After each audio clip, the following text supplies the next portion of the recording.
The year 1880 was a period that carried both promise and pain for many ordinary families living in small towns across America. It was an age of transition.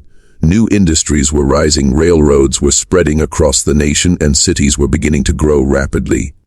Yet, for the countless men and women living in rural communities, life remained harsh, uncertain, and often marked by tragedy. The Whitakers were one such family, struggling to carve a simple but honest life from the unforgiving soil of their small town. Unlike the bustling streets of New York or Chicago, where factories roared with new opportunities, rural America remained a place where people fought daily battles against nature and circumstance.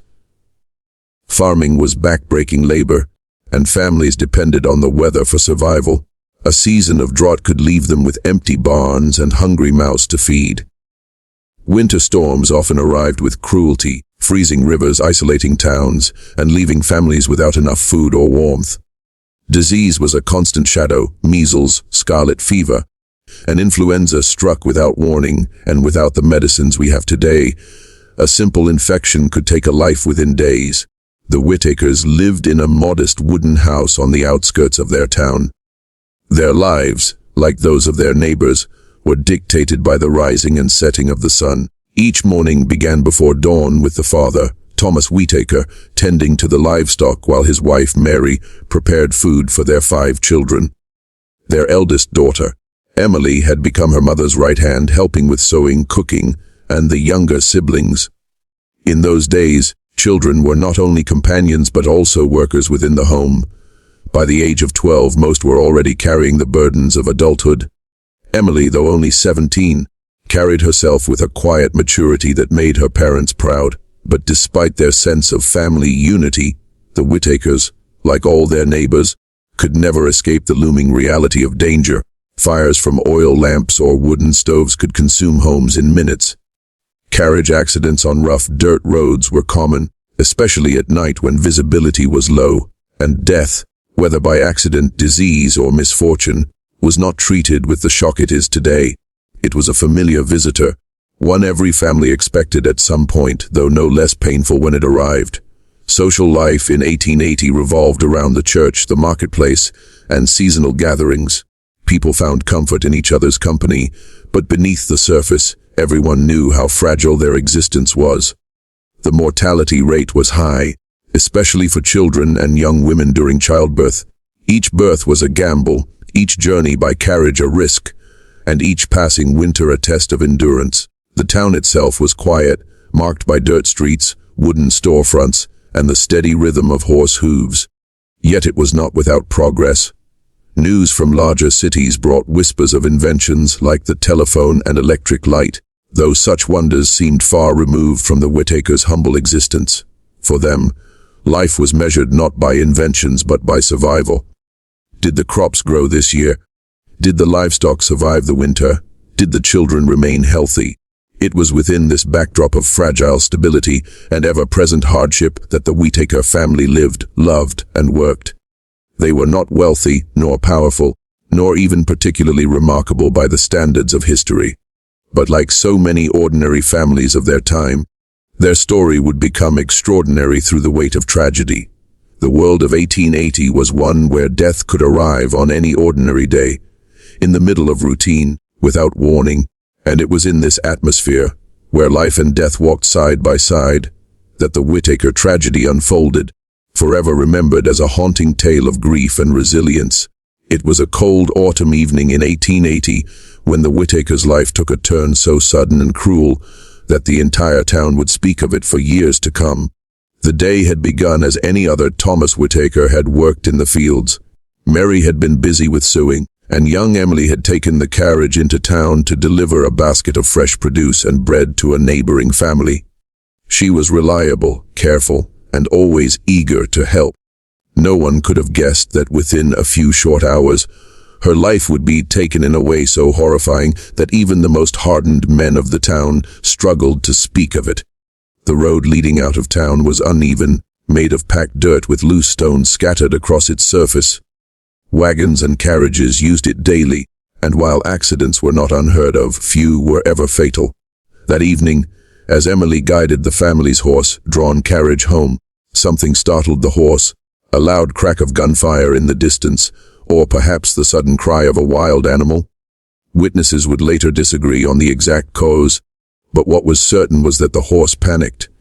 It bolted forward with terrifying speed, its hooves striking the ground like thunder. Emily, though skilled for her age, struggled to control the reins. The carriage swerved violently, the wheels clattering against a large stone.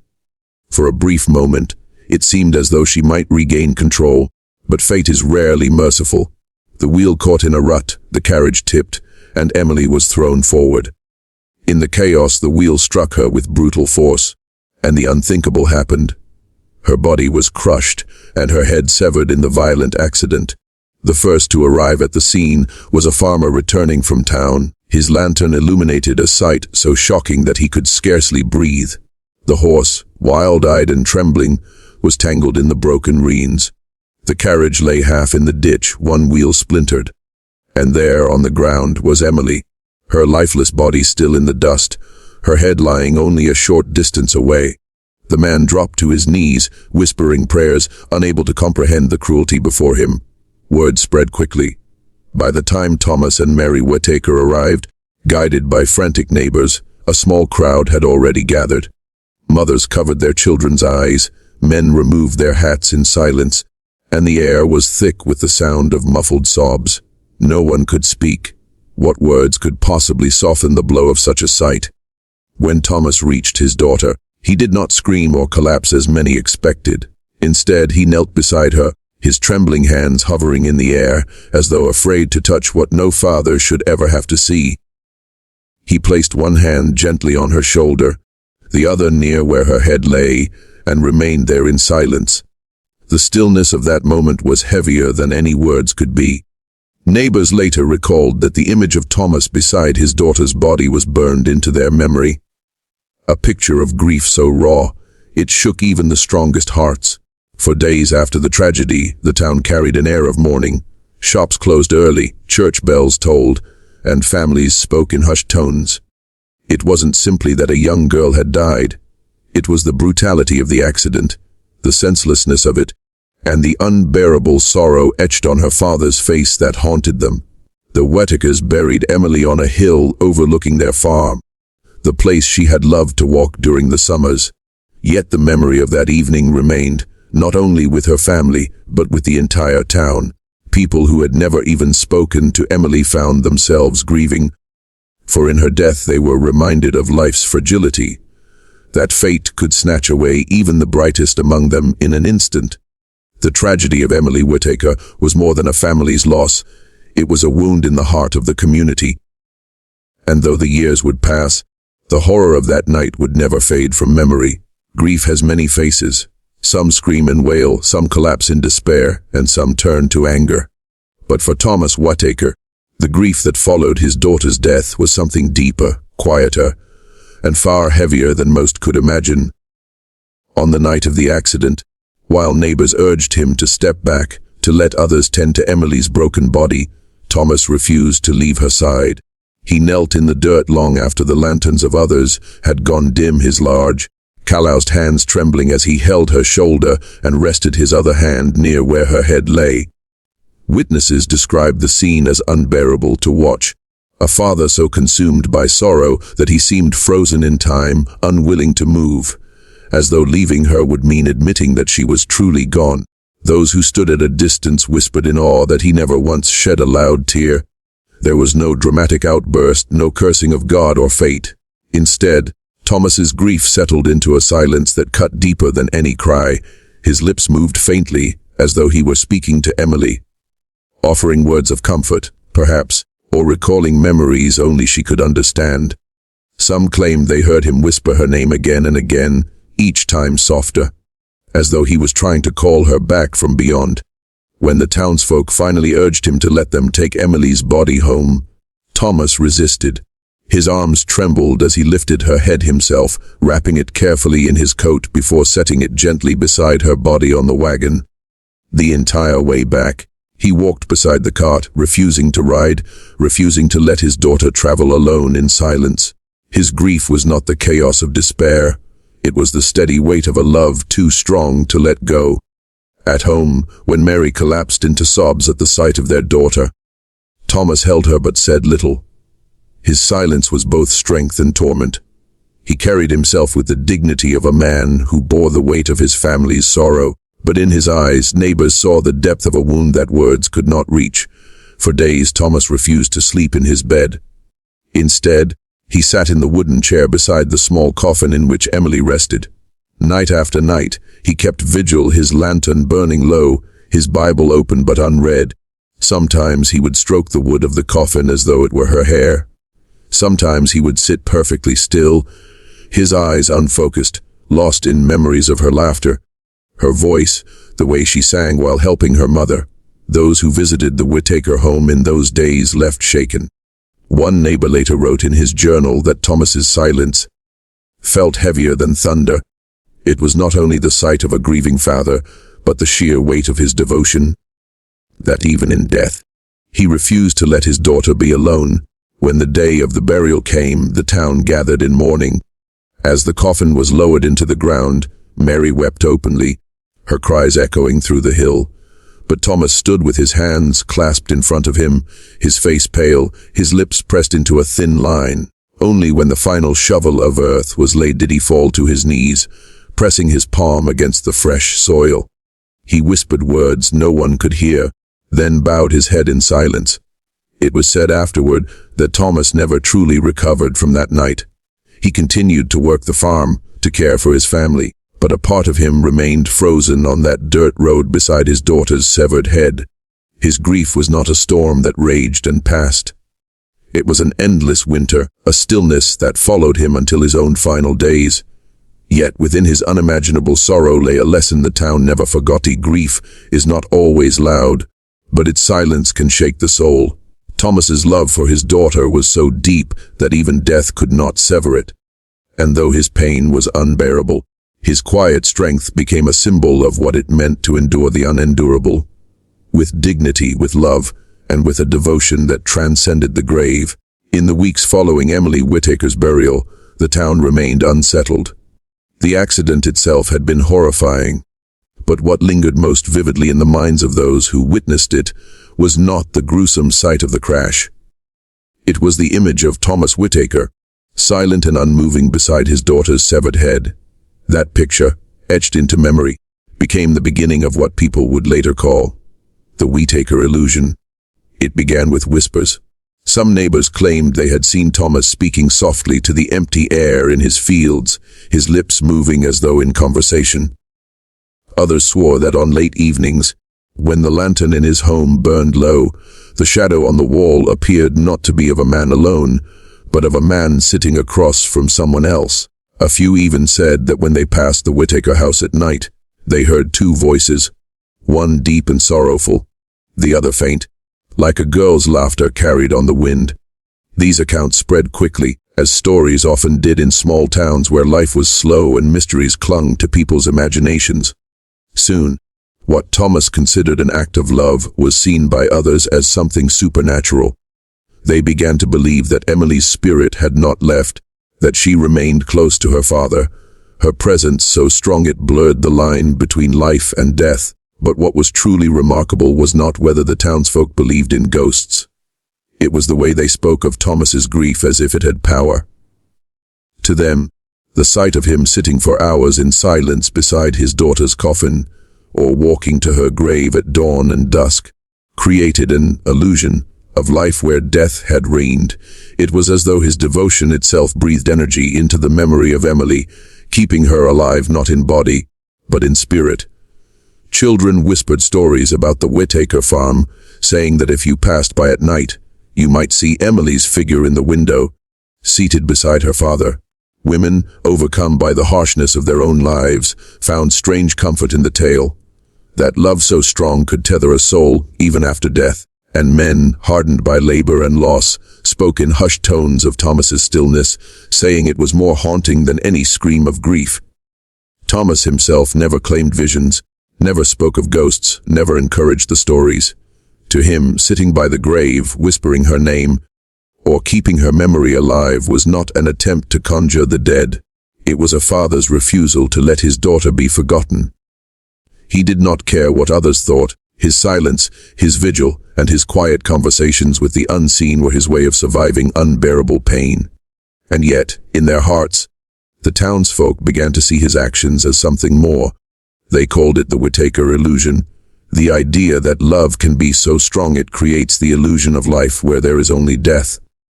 For some, it was superstition. For others, it was a spiritual truth. In a world where medicine was limited, where accidents claimed lives without warning, people longed for hope. They longed to believe that death did not end everything, that devotion could carry a soul forward. The illusion became not just a story of tragedy, but a story of resilience. Parents reminded their children of Emily when teaching them to be cautious on the roads. Widows found comfort in knowing they were not alone in their grief, and every man who had ever buried a child or a wife saw in Thomas's quiet vigil a mirror of his own pain. What began as one father's unimaginable sorrow grew into a tale that bound the community together. They spoke of it at gatherings, they whispered it to newcomers, and over time, it became less about the horror of a carriage accident and more about the enduring power of love. The Whitaker illusion was not a ghost story. It was a love story, a reminder that grief, when carried with devotion, can create something that feels almost otherworldly. Whether Emily's spirit truly lingered beside her father, no one could say for certain. But for those who lived through that time, the illusion was real enough. It stirred their hearts, gave them strength, and left them with a lesson. Even in death, love does not vanish. It transforms, it lingers, it holds us. In every tragedy, there lies a choice to be destroyed by grief or to rise through it with a spirit of resilience. The story of Thomas Whitaker and his daughter Emily became more than a tale of sorrow.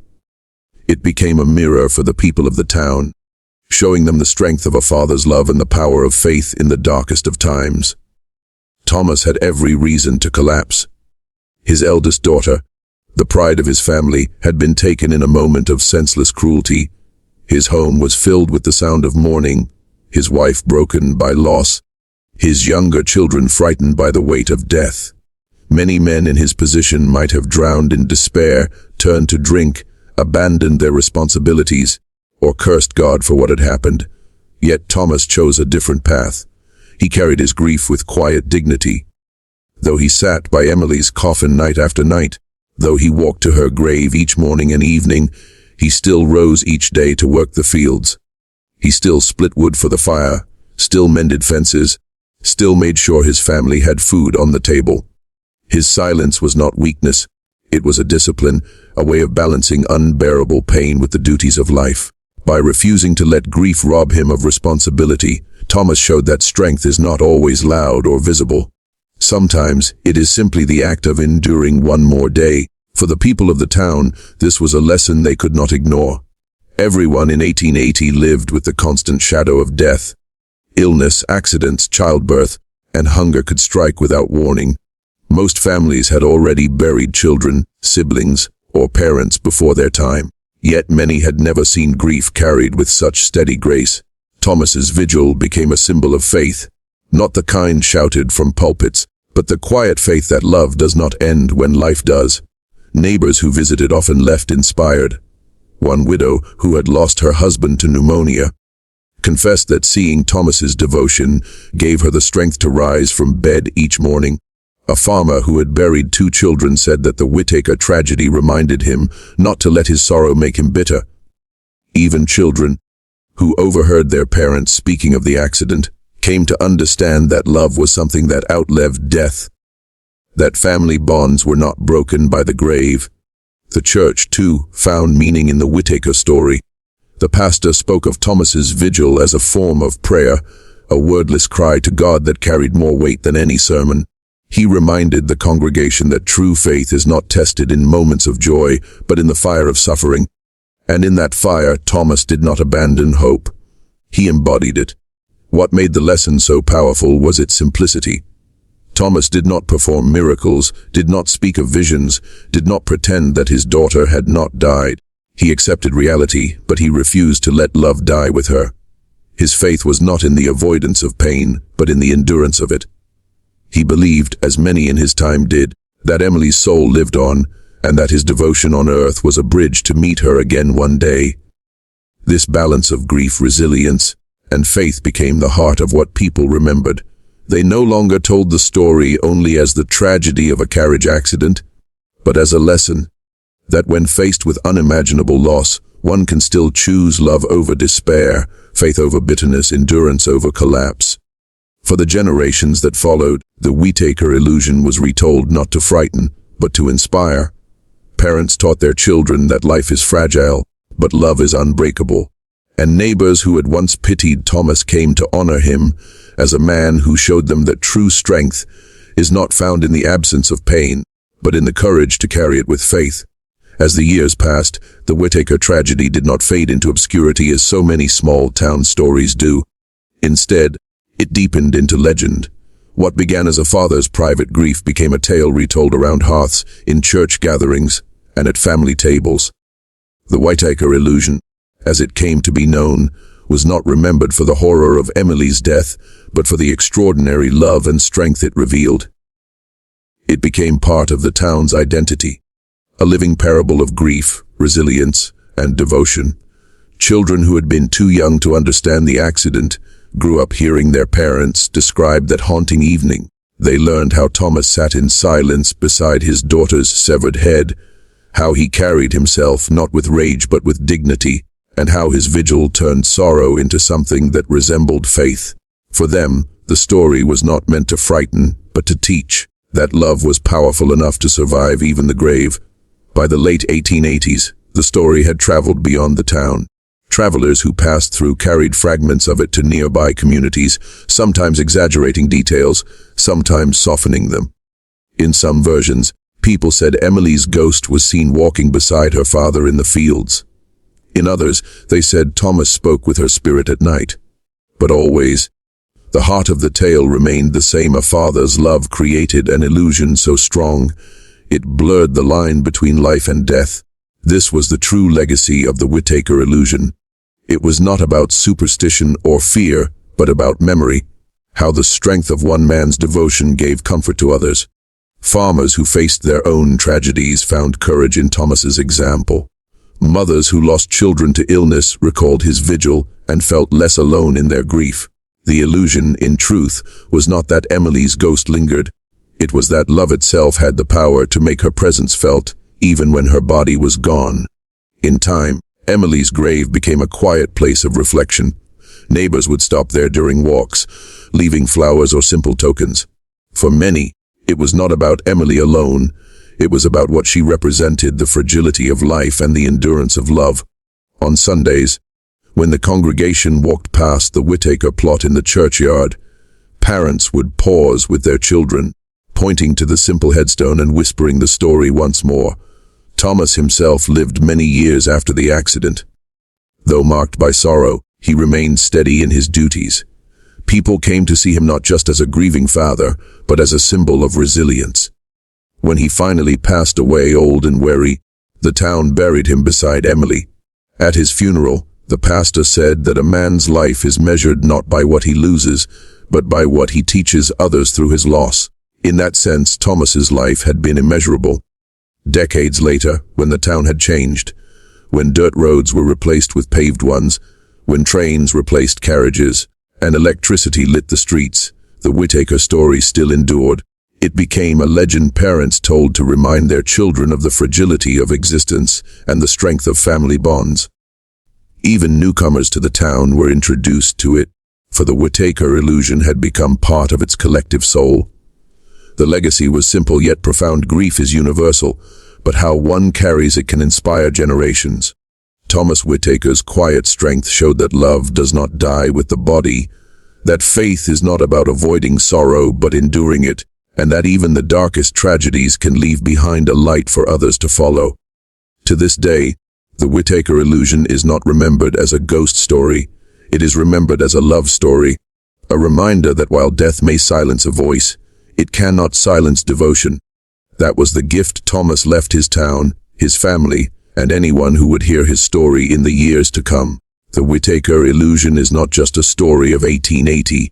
It is a lesson that reaches across time, speaking to us today as clearly as it did to those who first witnessed it. In our modern world, filled with noise, distractions, and fleeting moments, the story of Thomas Whitaker reminds us of something eternal. Love and resilience are stronger than tragedy. We live in an age where hardship still comes without warning. Illness, accidents, and loss touch every family in one way or another. While medicine, technology, and comfort have advanced far beyond what the Whitakers knew, the human heart remains the same. We still grieve, we still ache, and we still face the choice of how to carry that pain. Thomas teaches us that strength is not always about loud defiance or outward courage. Sometimes it is the quiet persistence of rising each day, of holding on to love even when loss feels unbearable. His vigil beside Emily showed that grief can be transformed into dignity, and that faith, whether in God, in love, or in the endurance of the human spirit, can carry us through what seems impossible. For us today, the Whitaker illusion stands as a reminder to cherish the fragile gift of life, to treasure the moments we have with family and friends, to know that even in the darkest seasons, our response to tragedy can inspire others. Love, when carried with resilience, leaves a legacy that outlives us. Thomas Whitaker's story is proof sorrow may break the body, but it cannot break the bond of love. And when we choose to endure with faith, we turn our grief into a light that guides others through their own darkness.